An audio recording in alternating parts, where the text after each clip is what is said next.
Pain heals. Chicks dig scars. Glory lasts forever.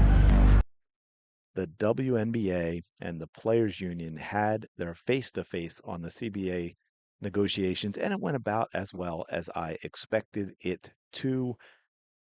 Oh, and we are going to talk about Napheesa Collier in a moment, so stay tuned for that because wow.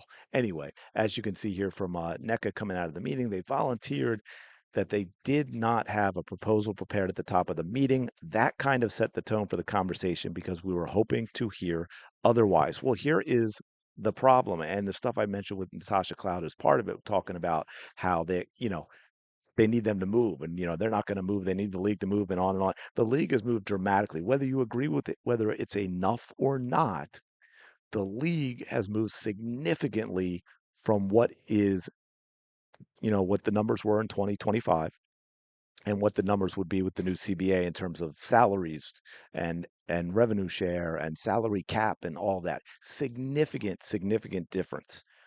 And those numbers are still a universe apart from the players' proposal. Okay. So that is a problem. And the league has basically said, hey, you know what? That is a dead end. That is a non starter. We are not going to respond to a proposal with that because we've already moved significantly. And yet you've given us numbers that are not light years away from 2025's numbers.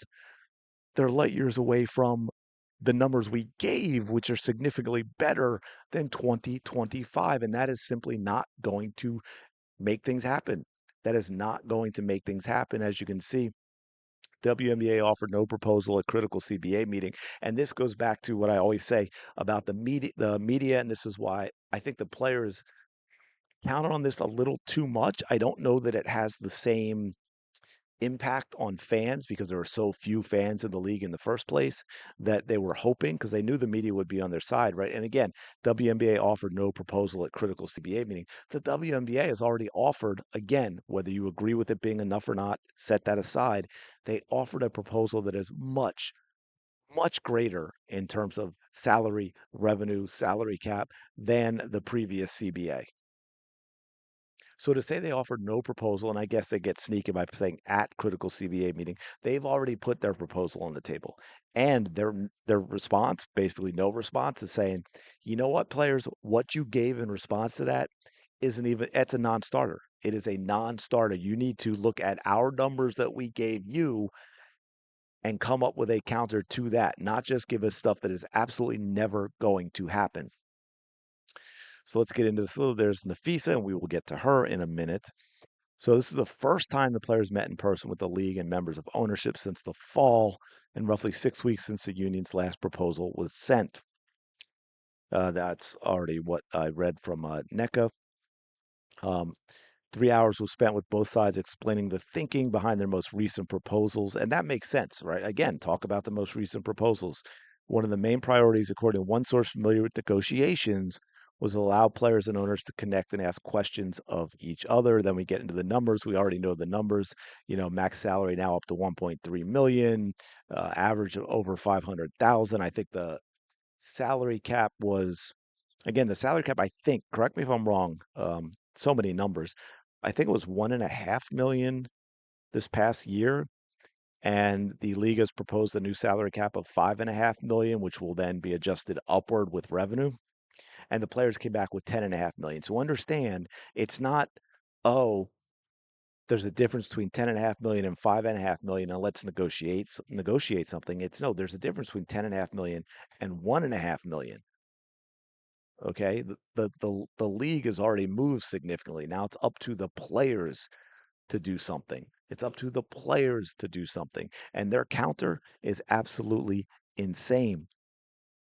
Now, unfortunately, as you can see here, I believe 4 people were there in person. We had NECA, Alicia Clark, Brianna Turner, Stephanie Dolson.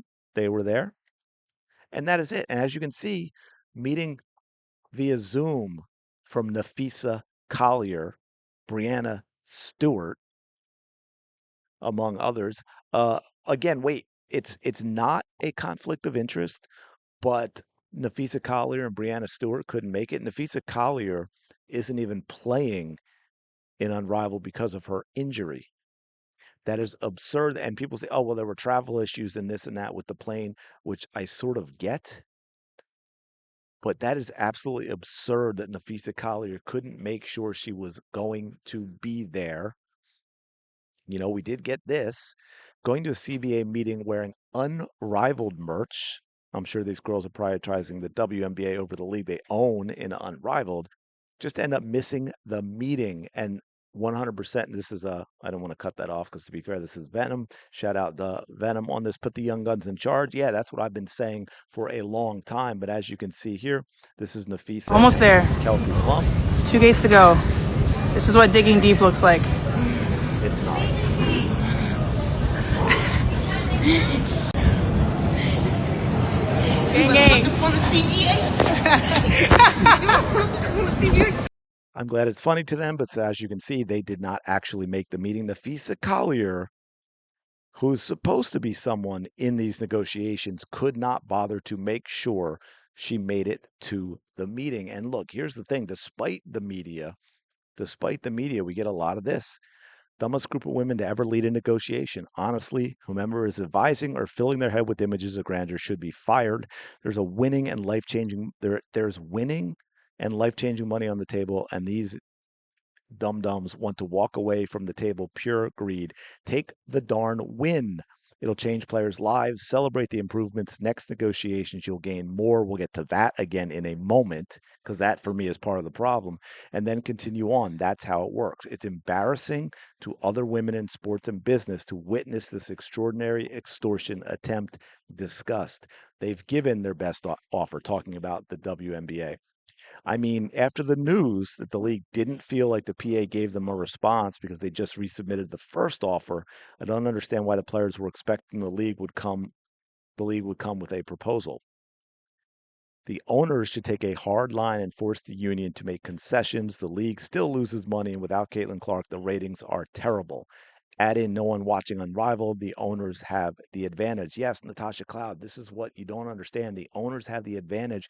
You are getting big numbers. And again, I don't know about like the little things in there that are part of it that might need to be hammered out. But obviously the money, the salary cap revenue, that's the biggest issue, and that is what needs to be hammered out. That is the most significant part, and things can get fixed later on. Players have zero leverage depending on the kindness of others. Why? They gave them a best and final offer.